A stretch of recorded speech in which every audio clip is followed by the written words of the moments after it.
Perennial account के अंतर्गत आती हैं। क्या क्या चीज़ें आती हैं मैंने बताया कि आप जैसे मान लो किराया दोगे, बिजली बिल दोगे, वेतन दोगे, ब्याज अगर आपने लोन लिया है तो इंटरेस्ट दोगे, ठीक है। इसके अलावा भी अगर आप आते हैं तो जैसे मान के चलिए कि आपकी कंपनी चले तो उसमें कई सारे ऐसे भी एक्सपेंसेस होते हैं, जैसे आप कोई सामान मंगा रहे हो, कोई उसमें आपका मान लीजिए जो सामान उतार रहे हैं चढ़ा रहे हैं उसके भी पैसे दोगे, ठीक है। रिफ्रेशमेंट के भी पैसे जाते हैं। ऐसे बहुत सारे खर्चे हैं जो हमारे व्यापार के ऊपर इफेक्ट डालते हैं, वो पैसे जो खर्च हो रहे हैं, ठीक है। अगर आप एम्प्लॉय रख रहे हैं तो उनकी सैलरी दोगे तो सैलरी ग्रुप में पैसा जाएगा।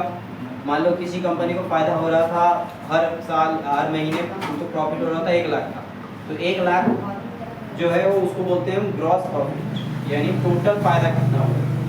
बेसिकली 2 तरह के प्रॉफिट होते हैं, एक होता है आपका ग्रॉस प्रॉफिट, एक होता है नेट प्रॉफिट, ठीक है। उसको आगे हम समझेंगे, पहले नाम मात्र में चलेंगे। नाम मात्र है समझे, इनको रिटेन कराएंगे आपको कि पर्सनल अकाउंट में कौन से खाते आते हैं, पर्सनल अकाउंट करते किसे हैं और उसके एग्जाम्पल क्या है, उसके रूल्स क्या हैं, वो देखेंगे स्टेप बाय स्टेप, और फिर उससे रिलेटेड क्वेश्चन हल करेंगे हम लोग। ऐसे स्टेप बाय स्टेप हम हर एक को देखेंगे, ठीक है। तो ये तो हो गया आपका कि ये टाइप्स ऑफ अकाउंट। दूसरी बात हम समझेंगे, हर एक कंपनी का एक फाइनेंशियल ईयर होता है। जब भी कंपनी कोई शुरू होती है तो आप लोगों ने देखा होगा बैंक अक्सर करके बंद रहते हैं कुछ एक समय में, पता होगा 31 मार्च को बंद रहता है, 31 मार्च को जो बैंक होते हैं वो क्लोज कर दिए जाते हैं, क्योंकि 1 अप्रैल से फिर से नया फाइनेंशियल ईयर स्टार्ट होता है। जैसे फाइनेंशियल ईयर की जो ड्यूरेशन होती है वो होती है मार्च,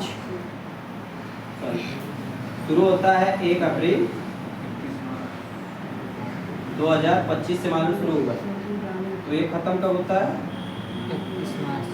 31 मार्च 2026। 1 साल हो गया ना, 1 साल का हो गया ये ड्यूरेशन, ठीक। ये है आपका फाइनेंशियल ईयर का स्टार्टिंग डेट।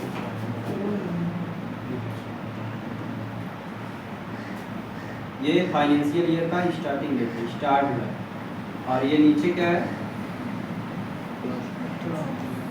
Closing date.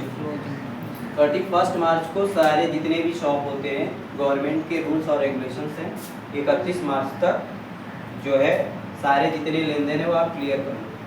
जो टैक्सेस हैं वो टैक्सेस फिल कर लो, जो बकाया राशि है वो बकाया राशि ले लो। सबसे ज़्यादा प्रेशर मार्च में होता है।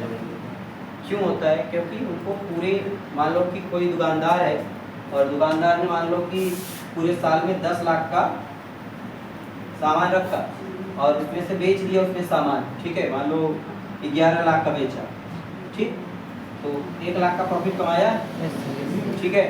तो 1 लाख के प्रॉफिट में अब उसका जो जीएसटी रिटर्न भरना पड़ता है, मान लो तिमाही भर रहा है, 3 महीने में भर रहा है, 6 महीने में भर रहा है, ठीक है। तो वो क्या करता है, जब मार्च आता है, मार्च मंथ, ठीक है, तो मार्च मंथ में क्या होता है कि जितने लोगों को उधारी दिया है, उसने उधारी दिया हुआ है, ठीक है, उधार पर उनसे पैसे लेता है कि भाई मुझे टैक्स जो है भरना है, गवर्नमेंट को पैसे देने हैं, क्योंकि गवर्नमेंट तो देखेगा ना कि आपने इतना इनकम किया। मान लो आपने कोई बिजनेस शुरू किया है और उस बिजनेस में आपने बिल काट के दिया होगा ना, तो गवर्नमेंट तो बिल चेक करेगी, या जो आते हैं टैक्सेशन वाले वो तो चेक करेंगे ना कि आपका इतने का सामान है, इतना बेचा, इतना कमाया, तो आपने भरा क्या टैक्स, इतना गवर्नमेंट को टैक्स भरा कि नहीं भरा। अगर नहीं भरे हैं तो आपके ऊपर क्लेम भी हो जाता है, आपको प्रॉब्लम नहीं आ सकती। इसीलिए प्रेशर होता है कि आप जिन लोगों को उधारी दिया गया रहता है फ़ोन करते हैं, भाई जमा करो। बैंक वाले भी देखिए उस दिन रिकवरी में लगे रहते हैं, पूरा बैंक बंद रहता है, सर्वर डाउन बोलेंगे, सर्वर डाउन, है ना।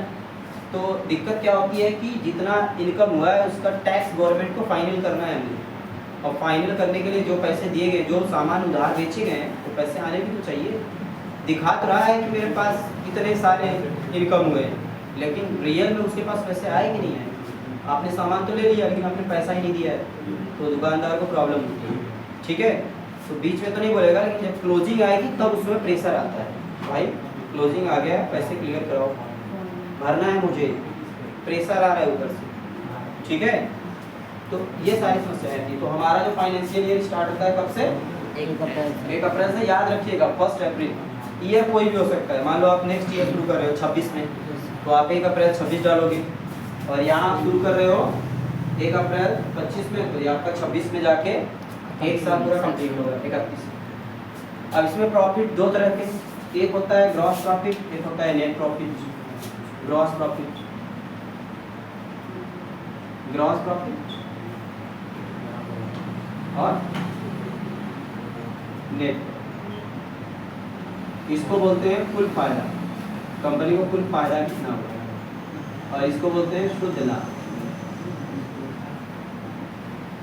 अभी इसको निकालते कैसे हैं? Total income minus total income minus total expense. जितने हमारे इनकम हुए उसमें से एक्सपेंस माइनस कर दो, आपका क्या निकल के आ जाएगा? नेट प्रॉफिट आएगा। एक्सपेंस क्या होता है?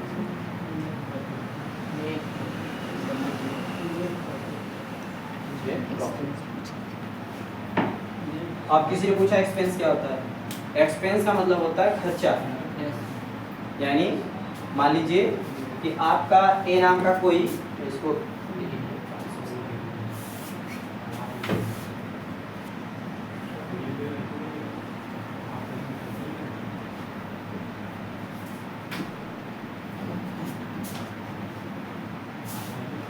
मान लीजिए कि आपने सितंबर चल रहा है, ठीक है, सितंबर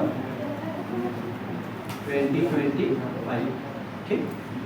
मतलब सितंबर 2025 में आपकी इनकम हुई 1 लाख, ठीक, 1 लाख का फायदा हुआ। ये 1 लाख का कौन सा प्रॉफिट हुआ? ग्रॉस प्रॉफिट हुआ, ग्रॉस। अब नेट प्रॉफिट निकालने के लिए क्या करेंगे हम? इसमें से नेट प्रॉफिट, इसमें से हमारे जो एक्सपेंसेस हैं, पहले एक्सपेंसेस माइनस हो, एक्सपेंसेस यानी खर्चे, मान लो 50,000, 50 के, अब निकल के क्या आया? Net profit. नेट प्रॉफिट जब इसमें से माइनस करो कितना आएगा? 50। 1 लाख में से 50,000 माइनस करेंगे, 50,000 है ना। तो कहने का मतलब है कि हमारी कंपनी को फायदा तो हुआ 1 लाख, लेकिन हमारी कंपनी के जो एक्सपेंसेस हुए कितने हुए? 50,000, और प्रॉफिट हमारे पास नेट जो बची पैसा वो बचा 50,000। ये कंपनी का नेट शुद्ध लाभ हुआ। आप लोग देखेंगे जब आप P&L पढ़ते हैं किसी भी कंपनी का, प्रॉफिट एंड लॉस पढ़ते हैं, ठीक है, या स्टेटमेंट उसका पूरा आप पढ़ते हैं, तो उसके अंदर आपको मिलता है कि कंपनी को शुद्ध लाभ यानी शुद्ध मुनाफा कितना हुआ। तो उसमें एक्सपेंसेज आते हैं ना, तो एक्सपेंसेज मान लो अगर कंपनी रेंटल है जहाँ पे खुली हुई है, उसका किराया भर रहा होगा, इसके बाद इलेक्ट्रिक बिल भर रहा होगा, इसके बाद अगर जितने भी वहाँ के एम्प्लॉई हैं उनकी सैलरी भी तो दे रहा होगा, सैलरी दे रहा होगा, टीए दे रहा होगा, डीए दे रहा होगा, एचआरए दे रहा होगा, पीएफ दे रहा होगा, सब भी तो कटेगा। समझ में आ रहा? तो जो टोटल एक्सपेंसेस हो रहे हैं, जो कंपनी के पैसे खर्च हो रहे हैं, उसको जब माइनस करेगी वही तो पैसा कंपनी की जेब में आएगा। 1 लाख तो दिखा के कमाया, लेकिन 1 लाख में उसके खर्चे भी तो होंगे। कंपनी जो एम्प्लॉय रखी उनको सैलरी भी तो दे रही होगी, कंपनी के मेंटेनेंस की भी तो कॉस्ट आती होगी। मान लो यहाँ कंप्यूटर है, कंप्यूटर मान लो 3-4 लैपटॉप खराब हुए, ठीक है, तो 4 लैपटॉप खराब हुए तो वो रिपेयर होगा। अगर मान लो किसी महीने में अगर आप 50,000 कमा रहे हो तो उसमें से गया क्या? 4 लैपटॉप खराब हुआ, पता चला कि उसमें से 1,000 रुपये लगे, तो 4,000 तो चला गया रिपेयरिंग में। और बाकी की कॉस्टिंग काटो, इलेक्ट्रिक बिल, रूम रेंट, ठीक है, EMI, लोन वगैरह, तो सब काट पीट कर इंसान को कितना बच रहा है। अब वो जब माइनस करेगा सारे खर्चों को तब निकल के आएगा, क्या निकलेगा? शुद्ध लाभ, उसका नेट प्रॉफिट निकल के आएगा, कितना उसको टोटल फायदा हुआ। समझ में आया? ग्रॉस प्रॉफिट क्या है समझ में आया? फाइनेंशियल ईयर क्या होता है, कब शुरू होता है पता चला, क्लोजिंग कब होता है पता चला, खाते कितने प्रकार के होते हैं पता चला, 3 टाइप के, उसके अंदर कौन कौन से आते हैं वो भी बताया मैंने, ओवरऑल थोड़ा बहुत आपको समझ में आएगा क्योंकि रिटर्न में नहीं है। तो रिटर्न जब कराएंगे तो रिटर्न में आप उस चीज़ को लिखोगे तो आपको याद में आएगा कि चाहिए ये चीज़ें इसके अंदर आती है। क्या रात जल्दी आ गए क्या आज? अच्छा, ठीक है। तो आज के बेसिक क्लास में आपने जाना कि व्हाट इज अकाउंटिंग, अकाउंटिंग क्या है। दूसरा आपने जाना इसके अंदर खाते कितने प्रकार के। तीसरा आपने जाना कि हमारा नेट प्रॉफिट क्या होता है और ग्रॉस प्रॉफिट क्या होता है। फिर आपने जाना फाइनेंशियल ईयर कब शुरू होता है और कब खत्म होता है। खत्म होता है। आप हैं बैठ